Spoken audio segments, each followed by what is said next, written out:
this to the long and growing list of promises made and promises kept. Ultimately, this right here, the Golden Dome for America, is game changer.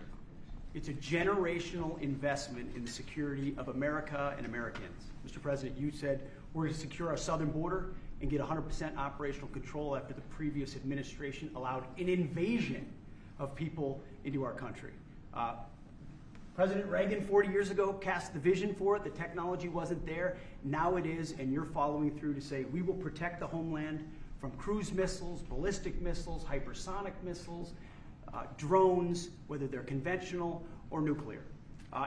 It's not lost on me, sir, also that you had the vision to start the Space Force, and here we are when others said we didn't need it, here we are in the Oval Office with one of the leaders of the Space Force in General Gutlein leading the charge on putting in place a game-changing Golden Dome for America. So, sir, it's an honor to be a part of this bold initiative. We're going to get to work on it. We have been since you signed that executive order on January 27th. We've been fast forward on this. We're here on this day, and this is just one stop in delivering this defense of the homeland, which is something you've charged us with doing, and we'll keep going until it is complete, sir. Tommy from EGA, Emirates Global Aluminum. Yes, pleasure. Very good. You do a good job with the aluminum. This is a very special project, Mr. President. Here's a big, very special project. Please go ahead. Yeah. So, sir, this is UAE technology. Smelters. It's been developed over 35 years, and we're exporting it to the world. And the first big project in our group is the U.S. state of Oklahoma. We're going to invest $4 billion. Investing $4 billion in Oklahoma, Doug. So if you want to move after you finish with the camera stuff, you can get a part-time job. I don't think you're going to be giving up the camera, right? Go ahead. So, sir, today the U.S. produces about 700,000 tons. We're almost doubling that capacity in the US in 2030. So what percentage will that be of the market in the U.S.? Today, you're importing 4.2 million tons. This is going to be about 40% now with that capacity. That's fantastic. And what we're doing, Mr. President, is we're actually moving also 150,000 by the end of this year into recycled aluminum. So we're not just waiting for the smelter to be built in 2030, we're actually building capacity. So how much will you be spending in the U.S. to make your plants bigger and add the new plant? Another plant. After we complete 75%, we can look at another investment. Probably another for the expansion. The expansion. Yeah. It's going to be about another $300 billion because this is recycled. It's a company in Minnesota we bought last year. Oh, Mr. President, yes. See, they're doing all of this work in the U.S. with the aluminum. They do a lot of aluminum here, but if they do it here, they have to pay a big tariff to send it in. Exactly. So you know what they're doing? They're building a big plant in the U.S. There's no tariff. We're exporting 700,000 tons. Now we're going to make it in the U.S. No, that's they're going to make it in the U.S. now. So it's amazing. That's the great thing. In your headlines this hour, President Cyril Ramaphosa leaves for the United States today for his much-anticipated meeting with President Donald Trump in Washington. In a continuing crackdown on violent crimes, police in Gauteng have killed wanted cash-in-transit and murder suspects in a shootout in Boksburg. They were linked to cases in 3 provinces. And a mass funeral service will be held for 9 people who died last Sunday's horror crash on the N2 highway near Empangeni in KwaZulu-Natal. Former FBI Director James Comey in some hot water, meeting face-to-face with Secret Service officials last evening. Thanks to his now-deleted social media post that read, quote, cool shell formation on the beach that spells out 8647, raising red flags to officials, as it should, as the number 86 is a common call sign used for murder or to get rid of someone, while the number 47, of course, is seen as signifying Trump. Congressman Rick Crawford serves as chairman of the House Intelligence Committee, and he joins us now. So, Mr. Chairman, are you buying James Comey's claim that he just had no idea what this meant? He just thought it was a neat picture, and he was going to put it on his webpage. Not at all. No, that's ridiculous, and he shouldn't be selling it. It's insane that somebody that was in the position that he was in, FBI director, whatever his political leanings are now. He was an FBI director, and you think the American people are going to buy that you just happened on this random shell formation and have no idea what that might mean? Give me a break. This guy is like, an eighth grader in the back of the classroom with the behavioral problem, jumping up and down, waving his hand, saying, hey, don't forget about me. I'm still here. It's just ridiculous. Is it that? Or is he signaling something? I mean, listen, first of all, we have a cabinet member who had his own father assassinated, his uncle assassinated. We have a sitting president who's had 2 attempts on his life by Democrats, by the way.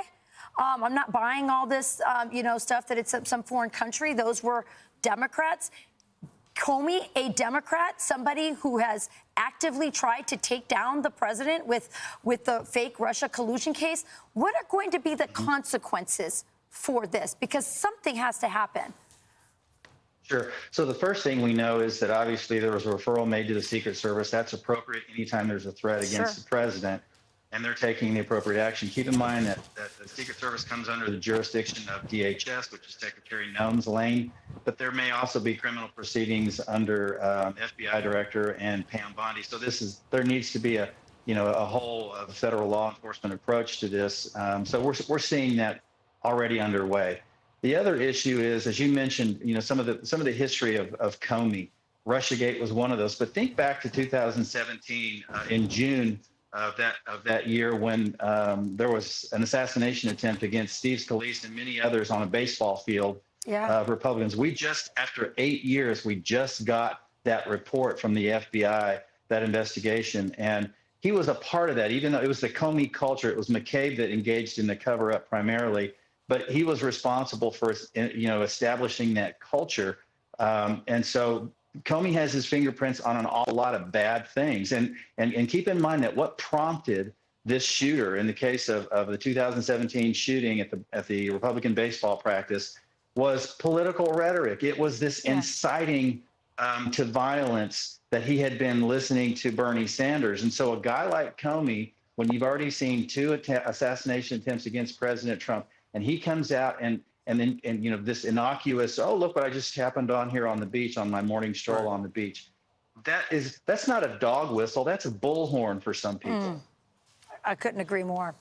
Well, Congressman Rick Crawford, we really appreciate you joining us today, and we'll follow up on what's happening. All of us want to see consequences. We know that there certainly would be if it was a Republican, if it was reversed. So we appreciate you joining us this morning. Thank you so much. Announced today that you're headed to Rome for the Pope's inaugural Mass. Pope Leo, in different parts of his life, has spoken passionately about the plight of migrants. How do you reconcile what the Vatican has said on compassion for migrants with the Trump administration's policies? Well, first of all, the Pope is not a political figure. I know he's covered like one, but they're not. They're the earthly head of the Roman Catholic Church. And the church has strong social doctrine teachings, and I think there is not incompatibility. We, too, are compassionate towards migrants. I would argue there's nothing compassionate about mass migration. There's nothing compassionate about open borders that allows people to be trafficked here. There's nothing compassionate about either to the American people about flooding our country with individuals that are criminals and prey on our communities. There's nothing compassionate about any of that. But I would caution all of you and everyone, I understand there's this temptation to cover the papacy as a political office. It is not a political office. It is a spiritual office. And it is one that it has social teachings that are aligned with the faith and with the gospel. And but I don't believe those are incompatible with a national policy that tries to prevent mass migration, which is not compassionate to people that are being trafficked into our country, and is also not compassionate to people in the country who suffer gravely. When 1 million people come here illegally, if 1,000 of them are dangerous criminals, those are a lot of victims, and that's not fair either, and that's not compassionate. So, by the way, I mean, and I don't mean this to be snarky, but the Vatican has rules about who can come in and who can stay. So every place has that. It's what you do to protect your sovereignty. We are the most compassionate nation in the world. Every single year, 1 million people legally migrate to the United States permanently, permanent residency. No other nation is nearly as compassionate as we are. We've been doing it for a long time. But it can't be 5 million people a year that come, with 4 million illegally. That's just not sustainable, and there's nothing compassionate about it for Americans. this video was posted intentionally. Let me explain to you why. Remember John F. Kennedy Jr.? He was declared the frontrunner for the New York Senate seat back in 1999. Days later, his plane crashed into the Atlantic Ocean, and his rival, Hillary Clinton, was elected senator. This is why I love what the president does. He gets ahead of the enemy, knowing what manipulation and games are happening behind closed doors. This is my opinion. Last 2 days have been horrible days for Comey. Comey, in his eyes, he hurt Hillary Clinton in 2016 with the election president week before, and he's trying to make it up, okay? All right, so Hillary is tied to Comey. President Trump may have found out something that's going on behind closed doors that nobody else knows about. He's getting ahead of it, and he's just putting the pressure to say, hey, if you even think about doing any of your divisive stuff, Hillary, I'm going to expose you in ways you've never been exposed before. If you even come close to it, I think that's what's going on. And if that's the case, I like getting ahead of it, and I like playing offense. Ukrainian and Russian negotiators agreed to a prisoner swap Friday in their first direct talks in more than 3 years. President Trump says that he plans to sit down with Putin as soon as possible. Steve Harrigan has all of these details from Istanbul. Steve, good morning. Molly, certainly one big step forward that the two sides were in the same room for the first time in more than 3 years talking about peace. They did manage to agree on a prisoner swap of 1,000 prisoners on each side, but no major moves forward towards peace. That's in large part because the key players were not involved directly in these talks. No Vladimir Putin, no Zelensky from Ukraine, and of course no President Trump either, although Trump said there's probably not going to be any major progress on peace talks until he meets directly with Russian President Vladimir Putin. That sentiment echoed by the U.S. Secretary of State, Marco Rubio. I think it's abundantly clear that the only way we're going to have a breakthrough here is between President Trump and President Putin. At this point, the two sides remain very far apart. Ukraine is pushing for a 30-day ceasefire. They say if Russia does not agree to a ceasefire, they're calling for the U.S. and Europe to ramp up economic sanctions against Russia. Russia, for its part, wants complete control over 4 territories in eastern Ukraine. That includes some land that Russia does not even control after the fighting is yet. Ukraine is saying Russia's demands are, quote, divorced from reality. Molly, back to you. All right, Steve Harrigan, thank you. So is there hope on the horizon for a peace deal? National security and military analyst Dr. Rebecca Grant joins me now. Thank you for giving us your time on this Saturday morning. I want to get your thoughts. Steve Harrigan set us up nicely there, talking about how these key leaders, Trump, Putin, Zelensky, did not attend, but they're talking. Are we getting any closer to peace for Ukraine and Russia? Well, I was glad to see the meeting, but I got to be honest with you. This meeting was one big fat zero. The Russians walked in and said, we're happy to fight for years, and by the way, you've got to give us Kharkiv and more land. You know what Rubio really did, though, was meet with NATO and get NATO members to agree to spend maybe up to 5%. So the stage is now set for a Trump-Putin meeting. It is going to take that to get a genuine ceasefire. And that is what the president has expressed, he believes. Marco Rubio, as the Secretary of State, has also said the same thing, that we're to have a breakthrough here until President Trump and President Putin meet in person. Do you think that meeting is close? Are we talking weeks away? It seems like the sides are somewhat expressing a willingness to get together. Who knows? I wouldn't be surprised to see a meeting perhaps this summer. There are 3 big factors here. One, China still continues to support Russia. Putin likes the war. He's got his economy on a wartime footing. But here's the real one. Behind the scenes, what kind of economic and commercial incentives can the U.S. put together to try to lure Putin into a ceasefire? I think that's what Russia's envoy and our Steve Witkoff and others are really working on, is looking at some type of economic or sanctions relief that will make Putin say yes to a ceasefire. Right, the big stick. Defense Secretary Robert Gates was on Face the Nation today, and he talked about his views on Putin's ideology. You touched on it a little bit, but he said that he believes that Putin feels that he has a destiny to recreate the Russian Empire. So is there anything that can deter that if peace is not your goal, and he has a whole other goal potentially? Yeah, you know, Putin is just a nutcase on this subject. But I tell you this, he's had some big losses. He's lost his imperial overreach in Syria. His activities in Africa are under pressure. But as long as China is kind of giving him the blank checkbook with the energy sales, he persists in this idea. But this is exactly what's so tricky for Putin. It's all about imperial Russia, all that nonsense about NATO. So NATO has to hold very firm, as they are, to get good European security. And then there's got to be some deal that Trump has to come up with that Putin will accept. And Ukraine has to be secured. And, you know, Putin's really lost in Ukraine. That U.S. minerals deal, our security guarantees. He is never going to have the victory in Ukraine that he sought. But now we need a ceasefire and a way to get Putin out, down from his tree.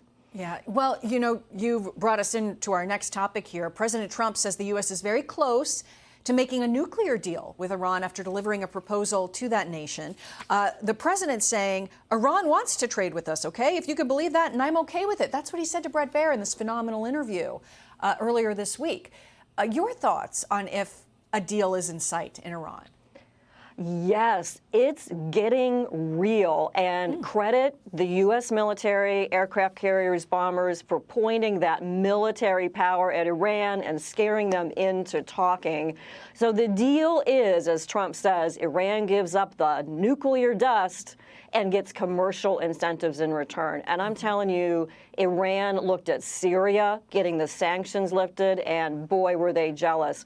So the Ayatollahs have to take this deal proposal that's on the table, or their nuclear facilities will be targeted, whether it's limited military strikes, cyber, or whatnot. As Trump says, you can do it nice or not so nice. That military power and those options remain in place. But I think it's getting real. I think that Trump will get an Iran nuclear deal here, maybe before too long. Yeah, a great point there about just how clear the president has been about the repercussions if they don't get to a deal and this goes in the wrong direction. One final thing, the foreign minister there in Iran pushed back on this idea that there was actually a written proposal. Do you think that's just a messaging thing that the Iranians are using? Yes, because that same foreign minister went off and begged the Iraqis to beg the other Arab states to beg the U.S. to get sanctions lifted. They are very worried. They know that they are risking regime instability. If there is a strike on the nuclear plant, their economy is terrible. Iran is running out of room to get this deal done. We know they will never have a nuclear weapon. Got to be good inspections. It's going to be tricky, but Iran is out of time to make a good deal. And President Trump's trip this week signaled, you know, there are big things happening in the Middle East, and do they not want to be a part of it, I guess is the big question. Dr. Rebecca Grant, thank you very much. We greatly appreciate you and appreciate your thoughts on this Saturday morning. And the big story we'll start with. James Comey's wife is expected to be interviewed after the Secret Service spoke with the former FBI director last night. The Department of Homeland Security is investigating Comey's alleged death threat against President Trump. His now deleted Instagram post featuring an 86-47 shell formation is being interpreted by many as a call to 86 or get rid of the 47th president. Comey met with Secret Service agents at their field office for a 70-minute interview last night and claimed that it never occurred to him that those numbers were associated with violence. But the president isn't buying it. He knew exactly what that meant. A child knows what that meant. If you're the FBI director and you don't know what that meant assassination. And it says it loud and clear. He's a dirty cop. And if he had a clean history, I could understand if there was a leniency. But I'm going to let them make that decision. But he knew exactly what it said. Now, Comey has a history of trashing Trump. Just last year, he dreamed about the president going to prison. I've never seen a defendant beg for it more by attacking the judge, attacking the jury, attacking the witnesses. They would just put him in a double wide somewhere out near the fence, out in the grass. And he would eat there, he'd shower there, he'd exercise there, he'd be away, as Danya Perry said, from general population. But it's obviously doable. It's scary that that guy was the FBI director. And we know that violent rhetoric from the left has real consequences. Take a look at what happened.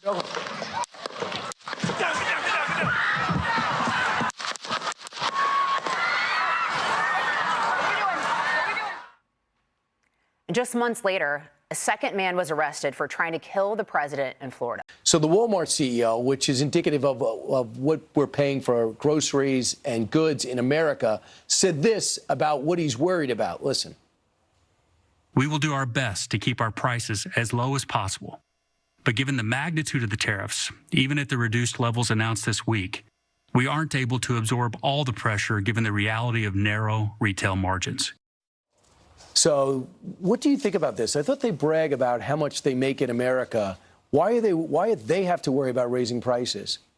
This is absolutely unacceptable and infuriating. Walmart walks around bragging that 75% of the products that they sell are made here in the United States. Why are you raising prices?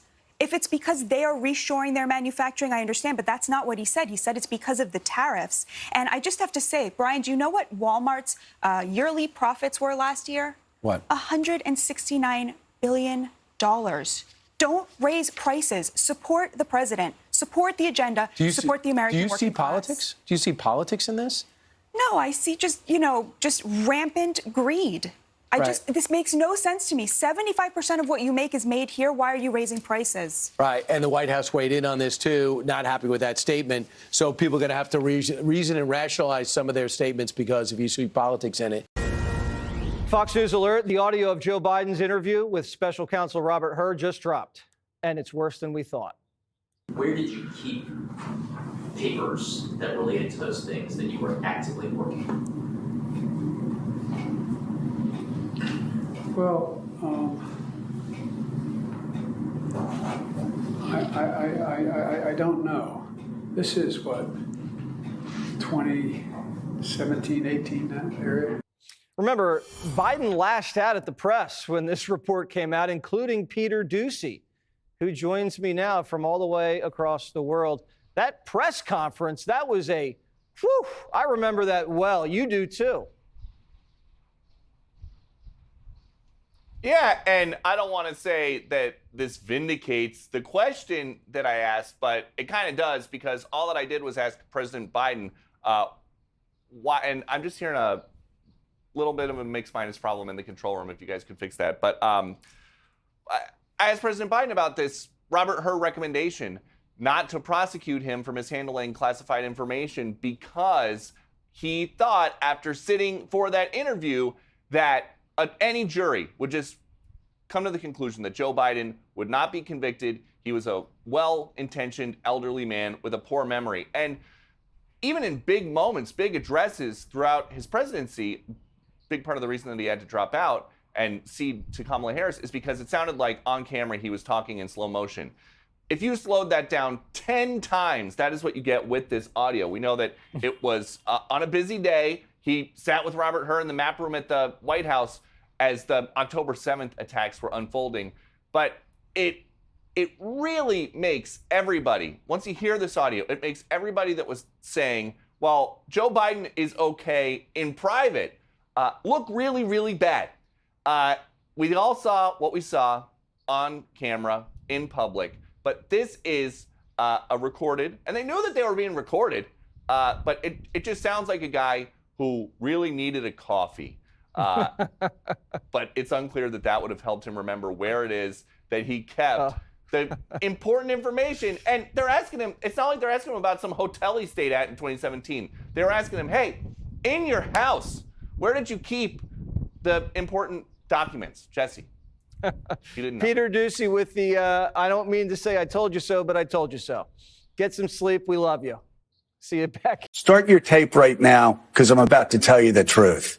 And F you if you can't handle the truth. This version of Biden is the best Biden ever. She knows so long as she was 9. In fact, I think he's better than he's ever been. President Biden has a photographic memory. His understanding and mastery of a complicated geopolitical situation, remarkable. He is sharp, intensely probing, and detail-oriented and focused. Jackie, are you here?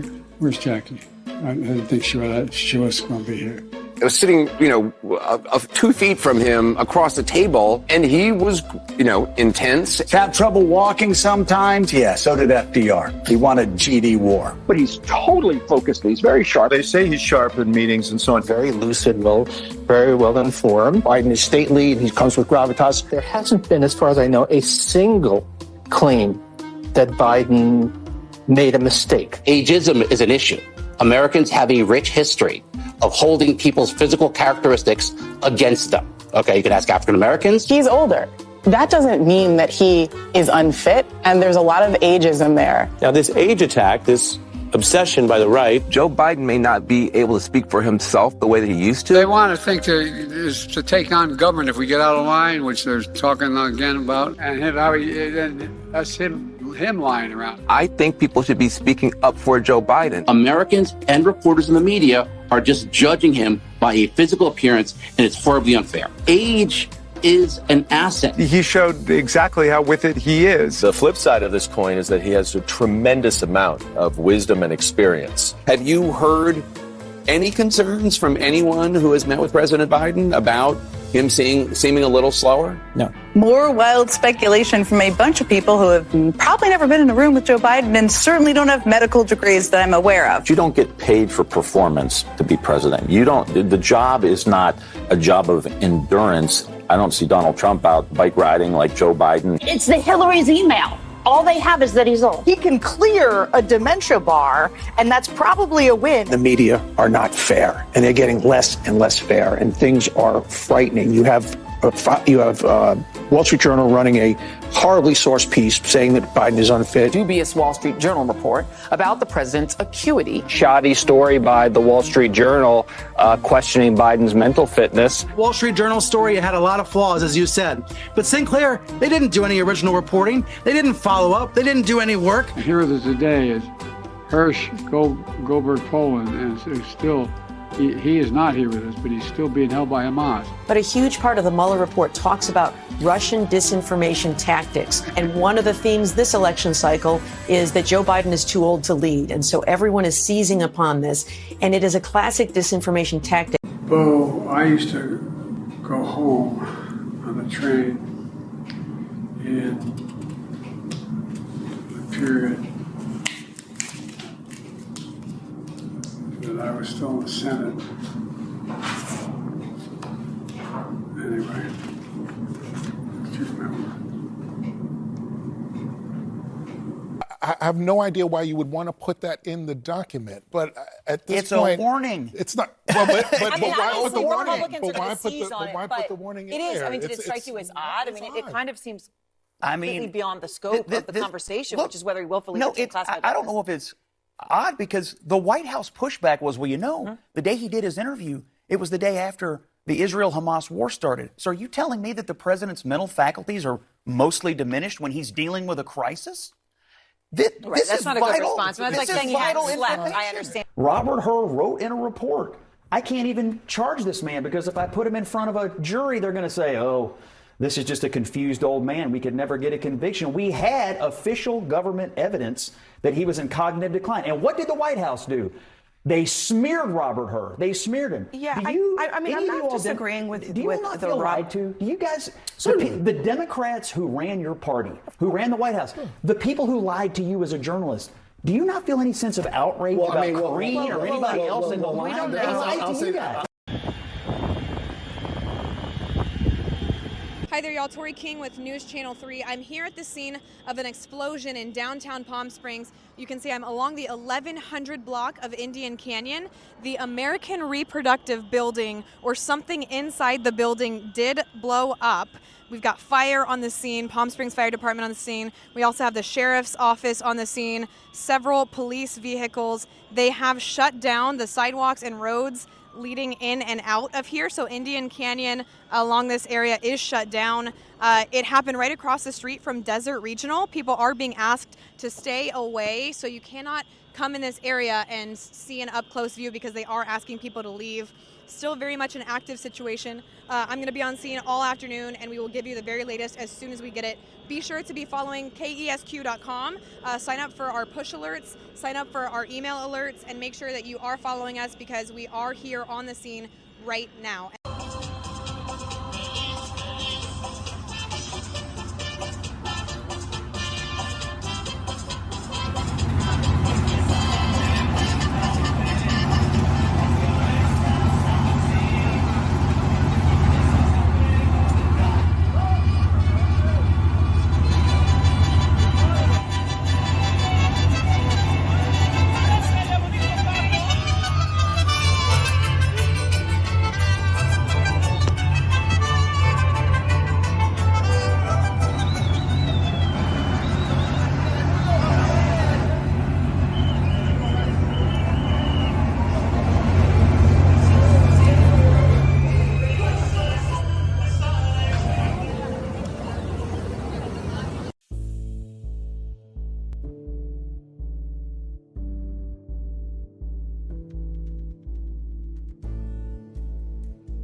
All going outside.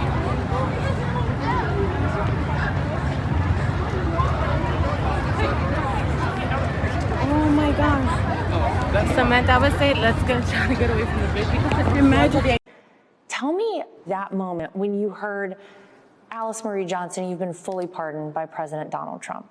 When President Trump gave me the full pardon, I felt that my life was starting all over again, not knowing that I would be advocating and fighting so hard for the freedom of others. President Trump had asked me to go find people like myself, and I brought many to the White House, and President Trump gave those individuals a second chance also. With that knock at the door, it's on Amazon. That's going to be us. I said, we have a chance right now. I said, we got to go make their lives painful. I said to everyone in the room, I said, you know why it's going to matter to America? Because everyone in the room is a child or a parent, right? There's no immaculate conceptions here, right? I love Jesus, but there's no one in the room, right? I said, this matters. When you think you're safe in your dark web, I promise you are absolutely not safe. You have no idea what we can do.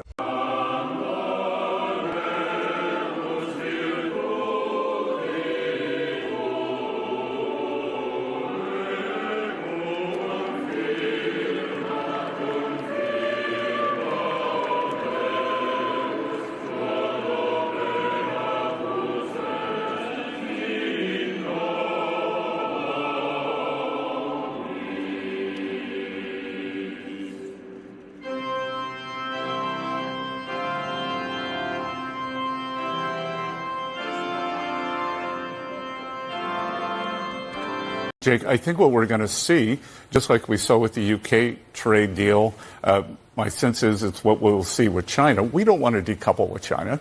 And President Trump actually wants to open up China for business. So the manufacturing we want to bring back, we had during COVID, we realized that we had some very strategic shortfalls, whether it was medicines, semiconductors, steel, the other products. So the medium-term goal is to bring back these strategic industries as quickly as possible, and I think we will continue trading with China in the kinds of products that these small businesses are talking about at lower tariff levels. Just like Sean Duffy said with our air traffic control system, we didn't get here in the past 100 days. It's the Biden administration and the spending that we have seen over the past 4 years.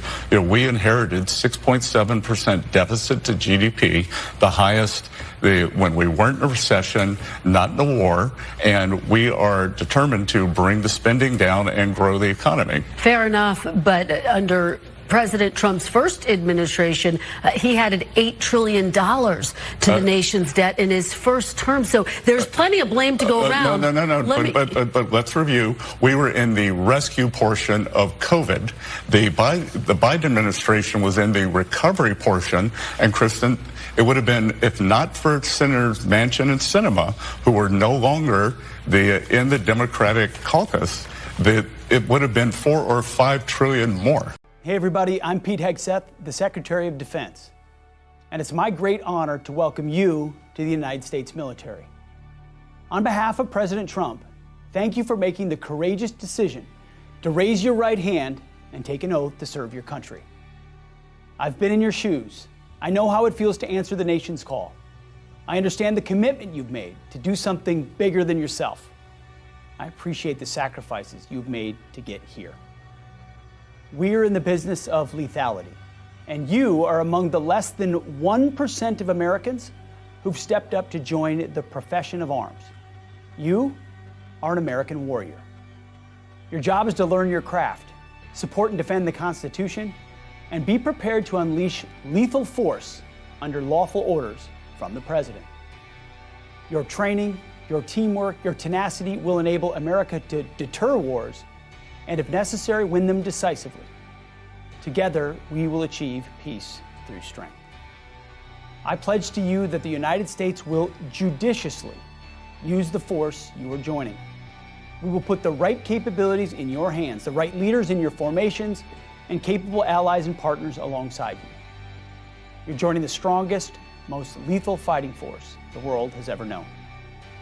I'm proud of you for making this decision and welcome you to the team. Again, on behalf of the President, thank you. We believe in our great country, and we believe in you, and we will always have your back. Elon called me. He said, they're trying to drive us apart. I said, absolutely. They said, we have breaking news. Donald Trump has ceded control of the presidency to Elon Musk. President Musk will be attending a cabinet meeting tonight at 8 o'clock. And I say, It's just so obvious. They're so bad at it. I used to think they were good at it. They're actually bad at it, because if they were good at it, I'd never be president.